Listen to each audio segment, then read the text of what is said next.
Cette émission agricole vous est présentée par... Bonsoir tout le monde. Bonsoir. Bonsoir Stéphane. Salut, ça Salut. va? Oui. Ouais. Aujourd'hui, on est la journée canadienne de l'agriculture. Puis pour ça, on a décidé de vous faire une émission un peu plus spéciale. Ouais. On a décidé de vous présenter deux intervenants qui habitent à Denville. Puis, faut que vous compreniez, souvent on parle des agriculteurs, mais on est bien entouré. On a besoin d'être entouré pour qu'ils nous guident puis qu'ils nous conseillent dans différentes décisions qu'on a à prendre à travers toute l'année. Ouais. Fait que c'est qui qu'on raconte? Fait qu'aujourd'hui, on va vous présenter Pierre-Étienne Parent, qui travaille chez Financement agricole Canada. Oui. Puis Ludovic Bossel, qui travaille chez Engrais de Chambre. Dans le fond, les deux sont agronomes, ils ont chacun leur spécialité. Ils interviennent avec des producteurs agricoles de toutes les sortes qu'on a sur le territoire. Puis là, on vous dit, l'émission risque d'être plus longue. C'est sûr qu'on ne visite pas une ferme, on est au temps des cerises à Denville. On s'est dit que c'était un bel endroit pour faire cette émission-là. Puis, il y a un petit peu plus de technicalité, Ouais. beaucoup d'informations. Mais c'est vraiment très intéressant. Si ça vous intéresse l'agriculture, il y a ce volet-là aussi qu'on ne voit pas souvent, fait que c'est le temps de regarder. Ouais, des fois, vous voyez des débats sur les pesticides, sur les fumiers, les engrais. On va en parler un petit peu, juste un peu montrer un peu c'est quoi les réalités, puis tout ce qu'on est confronté comme producteur. Puis eux, ben ils l'expliquent super bien. Fait que, bienvenue à cette émission-là, puis si vous êtes vraiment intéressé, écoutez-les, ça vaut la peine. On va rentrer au show, suivez-nous, Ouais. on va aller à leur rencontre.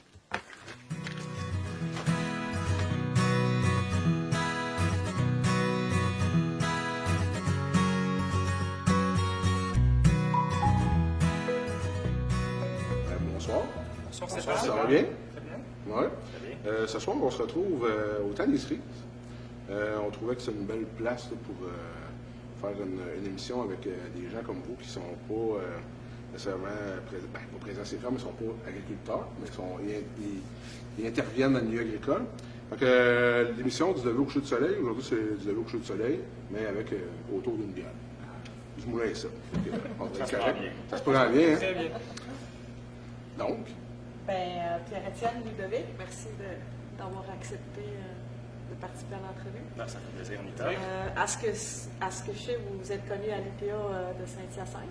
Oui, exact. On a étudié, moi et Ludovic, l'ITA Saint-Hyacinthe. Oui, en même temps. Théa, juste pour on dit-tu nos téléspectateurs ou nos gens du canal Info Oh. Plus? L'ITA, qu'est-ce que c'est? Ben, l'ITA, c'est l'Institut de technologie agroalimentaire de Saint-Hyacinthe, justement. En fait, l'ITA, c'est un cégep, mais consacré à l'agriculture. Donc, Ok. c'est vraiment un endroit spécialisé au niveau de la formation agricole au niveau technique. Parfait. Donc, c'est ça, on a étudié tous les deux au cégep ensemble. Et après ça, tous les deux, on a continué à l'université. Donc, on les entend deck-back qui se fait. Donc, on a fait notre bac en 3 ans au lieu de 4 avec l'entente. Donc, moi, à l'université, je me suis spécialisé en agronomie, et plus précisément dans le côté végétal, grande culture, santé des sols. Mais j'avais fait mon DEC en gestion d'entreprise agricole à Saint-Hyacinthe en production laitière. Donc, ça fait un background un peu complet, Ouais. laitier et grande culture. Bon, moi, j'ai fait également, comme Ludovic, mon DEC en gestion et exploitation d'entreprise agricole au niveau de la production laitière. J'ai continué par la suite en agroéconomie, qui est plus spécialisé en chiffres là, à l'Université Laval à Québec.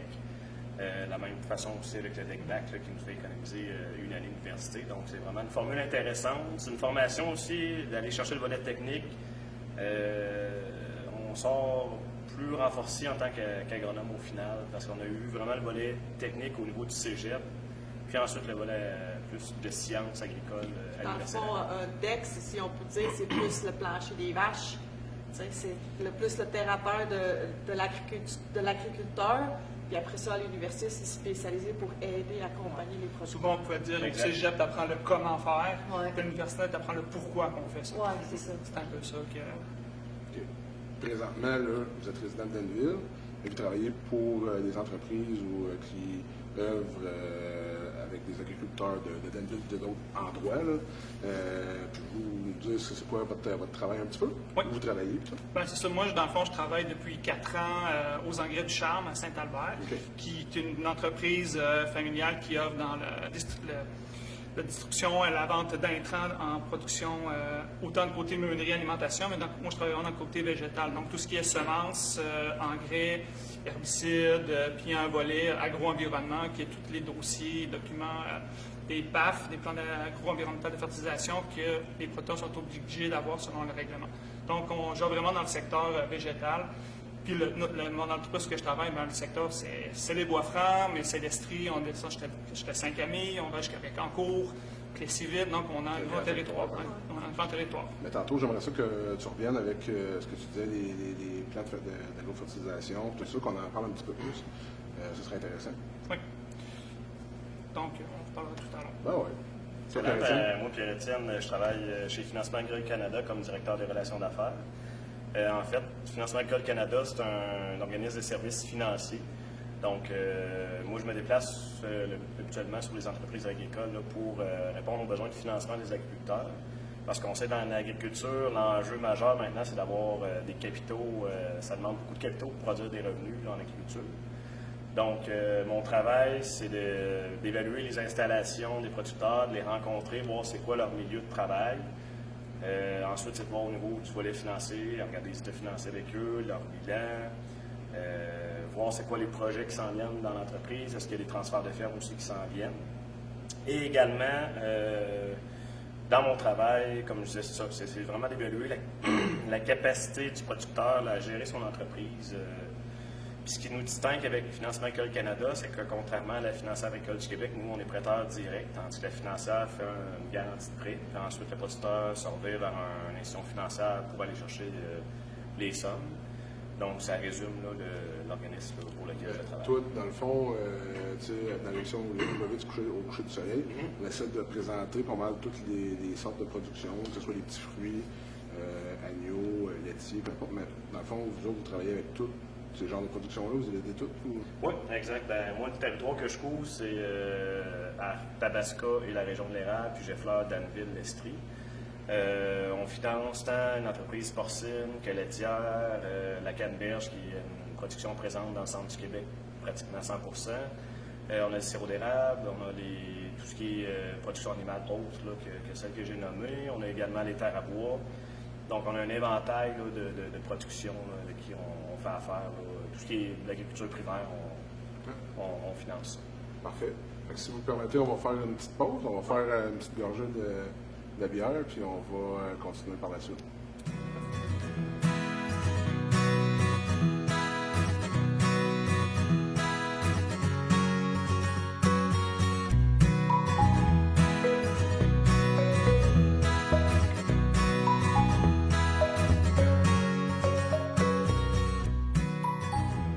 Retour, Anita, avec Pierre-Étienne et Ludovic. On va essayer d'aller un peu plus dans les détails de ce que vous faites, de ce que votre relation avec les producteurs, un peu tous les jours, toutes les semaines. Tantôt, tu nous parlais de PAF, de ce que tu fais dans les saisons aussi. Tu peux peut-être nous... Bien, regarde, on va commencer. La saison de culture, je te dirais, si on met à point zéro, je te dirais ça commence à l'automne, après les récoltes. Là, on commence déjà dans mon travail, je fais de la représentation en partie. Je vais rencontrer mes clients, je rencontre tous mes clients, puis je regarde c'est quoi leurs besoins au niveau, qu'est-ce qu'ils planifient au niveau des semences, pour l'année d'ensuite. Donc, on planifie les achats de semences, de maïs, de céréales, de fourrageurs pour l'année d'ensuite. Parce que je suis autant de clientèle dans les grandes cultures ou dans le laitier qui ont besoin de foin. Fourrageurs, du foin pour les vaches, les agneaux. Donc, à l'automne, c'est un peu ça, puis il y a des récoltes entre-temps. On regarde. Ensuite, rendu après les fêtes, durant l'hiver, là, c'est vraiment la saison où ce qu'on planifie. C'est la période où ce qu'on fait le PAF, le plan agro-environnemental de fertilisants. OK. Ça, dans le fond, ça consiste un peu en quoi ça dit les fertilisants, mais... Bien, le PAF, au bout de ligne, c'est un document qui est obligatoire pour tous les producteurs agricoles au Québec. OK. Ce document-là permet de produire un bilan de phosphore, c'est-à-dire si gérer son entreprise, tout le phosphore, le fumier, rentre sur les superficies du producteur. Par exemple, le producteur qui produit... Mettons, moi, là, je suis producteur de porc, Oui. puis de grande culture. Fait que dans le fond, le fertilisant, j'ai les lisiers, les fumiers. Puis, ben oui, j'ai des engrais chimiques, évidemment, pour nos cultures. Fait que moi, le PAF, pour moi, c'est quoi ton travail? C'est quoi, ça représente quoi? Dans le fond, moi, là, si j'arriverais à travailler sur ton cas, dans le fond, il faudrait qu'on planifie, on gère la quantité de fumier que tu as produit sur ta ferme dans l'année. Ensuite, on regarde c'est quoi tes champs, la superficie que tu as en maïs, en soya, en céréales ou autre. Puis ensuite, avec les analyses de sol qui sont prises obligatoirement sur chaque ferme pour voir la richesse des champs, on détermine les besoins. Donc, dans le maïs, on a besoin besoin en azote, en phosphore, en potassium. Donc, on place le fumier, on complète avec des engrais minéraux pour cette culture-là. Pour avoir, dans le fond, une croissance, la croissance optimale, mettons, de la c'est ça. culture. Puis ça, tout est géré là, dans le PAF, c'est géré selon les besoins du CRAC, qui est une grille de fertilisation qui est faite par le ministère du Québec. Okay. Le CRAC, qui est dans le fond...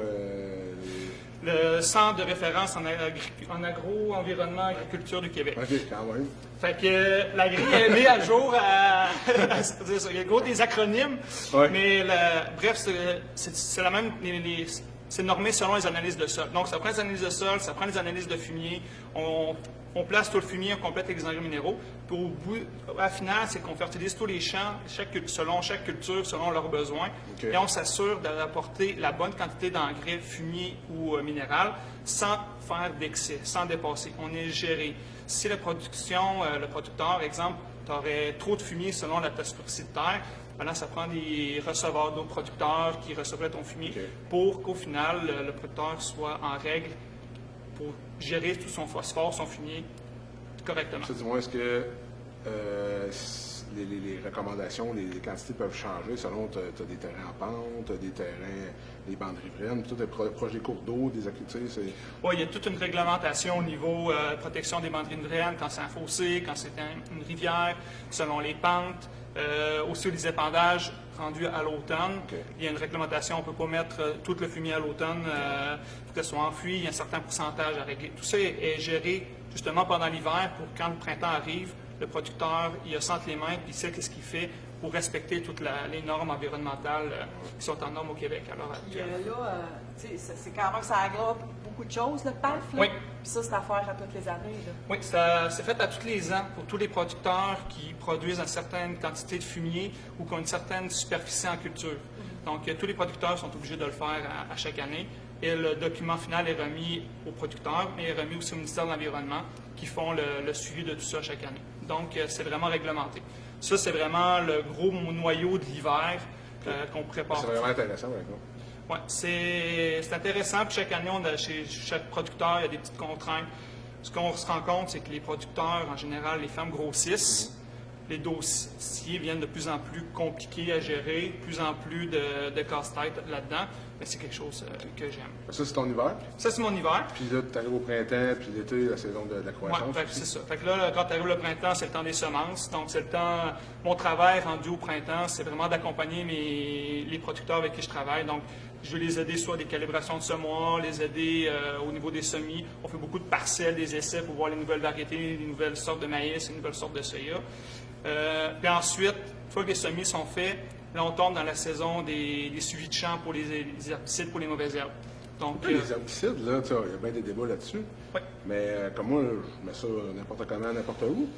Non, dans le fond, les herbicides, ça s'en vient de plus en plus réglementé. Ouais. Même moi, au niveau de l'Ordre des agronomes, il y a une certaine polémique autour de tout ça. Ouais. On ne fera pas de cachette là-dessus. Non. Fait qu'on est surveillé, on est inspecté. Justement, je me suis fait inspecter il y a 2 semaines par l'Ordre des agronomes pour vérifier que mon travail soit fait correctement, que ma tenue de dossier soit belle. Donc, je marche tous les champs de mes clients. Je regarde ce qu'il y a dans le champ comme mauvaises herbes. Selon les mauvaises herbes que je trouve présentes, selon le stade de la culture, selon le stade de la mauvaise herbe, je fais une recommandation avec tous les ingrédients, les produits, les taux d'application que je remets au producteur. Donc, le producteur, il a les papiers en main pour faire... Puis là, c'est juste une petite parenthèse, parce que les herbicides, vu qu'on dit, c'était bien des polémiques. Oui. sais, le producteur qui l'applique ou le forfaitaire ont toutes des formations, ils ont tout, tu sais, tout le monde a des formations pour savoir ce qu'ils font en réalité. Puis il faut suivre les recommandations justement que les agronomes donnent. Non, justement, les produits des herbicides ne sont pas en vente libre. Pour qu'une personne puisse... Où je travaille, on en vend des herbicides, on les vend à nos clients, mais les producteurs, pour pouvoir en acheter, ils ont besoin d'avoir suivi le cours, un permis, ils ont un certificat comme quoi ils ont suivi le cours pour gérer les herbicides. Donc, c'est réglementé.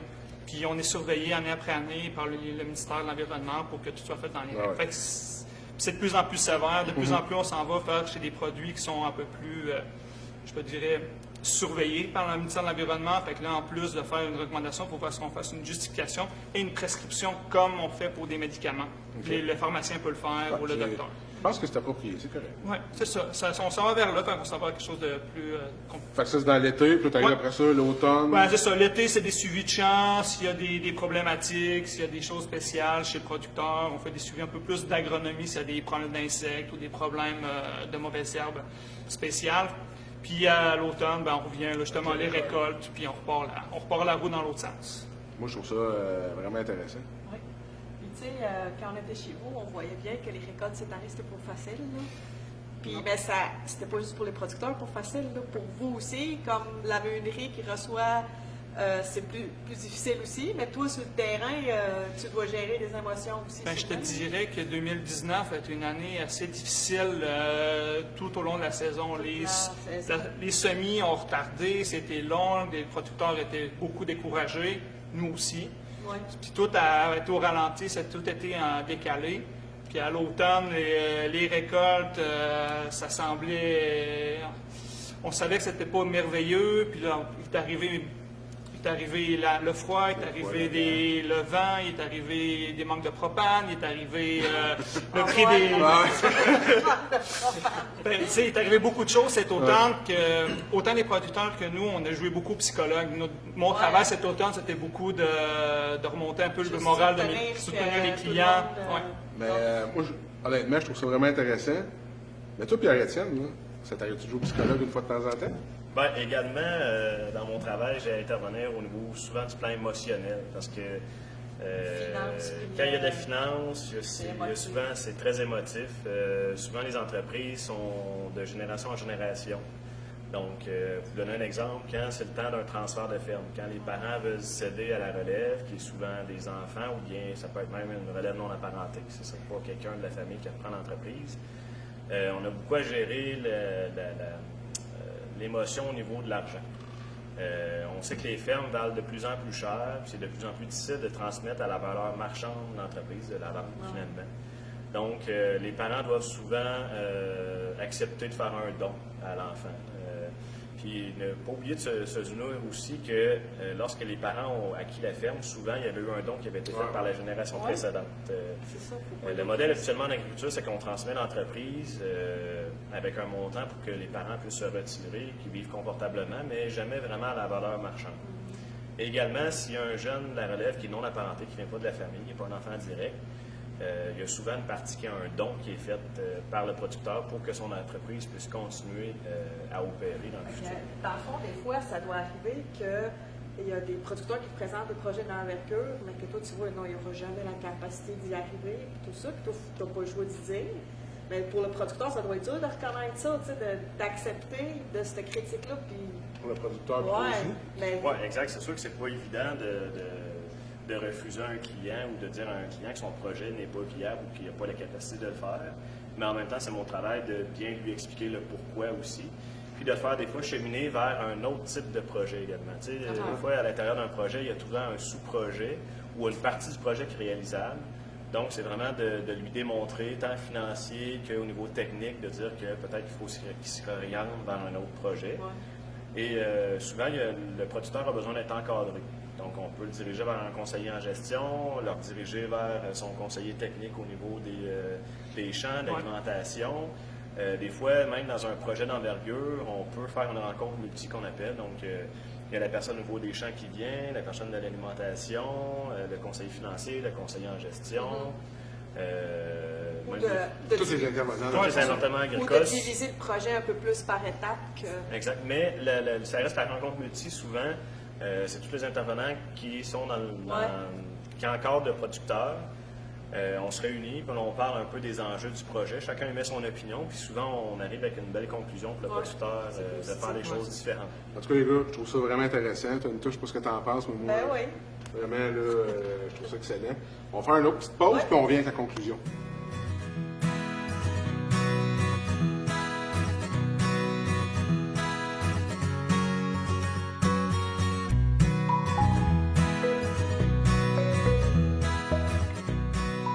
On revient avec, en conclusion, au retour de notre petite pause. Ouais. Dans le fond, les gars, question, parce que tu sais, tous les producteurs leur demandent pourquoi ils aiment ça, c'est quoi tu sais, qui les passionne. Mais vous autres, dans le fond, vous travaillez avec nous, les producteurs agricoles. Pourquoi vous en êtes venus là? Qu'est-ce qui vous passionne dans ce que vous faites? Puis, pourquoi? Toi, Pierre-Étienne, à ce que je sache, tu n'es pas fils d'agriculteur. Non, je ne suis pas fils Est-ce que d'agriculteur. c'est comment que t'as- En effet. C'est un intrus. Oui, exact. Je suis un intrus dans le milieu agricole. Mais en tant que tel, moi, je viens d'un petit village qui est Franklin, là, en Montérégie, proche de la ligne américaine, là, qui est similaire à Danville, en fait. Communauté anglophone aussi, très présente dans mon petit village. Moi, j'ai grandi au niveau c'était des vergers tout autour de la maison. Donc, j'ai vraiment grandi dans un milieu campagne. très agricole, campagne. Oui, oui. Puis au secondaire, je me suis intéressé plus aux productions laitières. J'ai travaillé sur différentes fermes laitières. Puis c'est là qui m'a mené vers le cégep en agriculture. OK. Puis la passion aussi, c'est d'aider les producteurs à réaliser leurs projets, de les accompagner. C'est très gratifiant aussi pour moi et Ludovic, là, quand on intervient chez un producteur puis qu'on voit que leur succès, au final, qu'ils réussissent bien. Là, c'est vraiment très gratifiant. Puis aussi, c'est la relation de confiance qu'on développe avec chaque personne aussi. Tu sais. Chaque entreprise est unique, chaque famille a son histoire, donc c'est vraiment là, d'avoir la chance de participer à leur évolution puis de leur discuter avec eux. Là. Pour toi, c'est ce qui te motive? Exact, tous les matins, aller travailler puis aller rencontrer des gens là, sur le terrain. Puis mon travail, ce qui est très agréable, c'est que c'est pas juste un travail de bureau. Là. Je suis en moyenne 3 jours et demi à 4 jours par semaine sur la route pour rencontrer les producteurs sur leurs entreprises. Ah, OK. Toi, Ludovic? Moi, j'ai un parcours un peu plus classique, étant fils de producteur, petit-fils de producteur de génération en génération, de la Suisse au Québec. Mais dans le fond, ça, moi, la passion, c'est ça. J'ai grandi sur une ferme. Mon père a une ferme à Tinuic, là, juste à côté de Denville.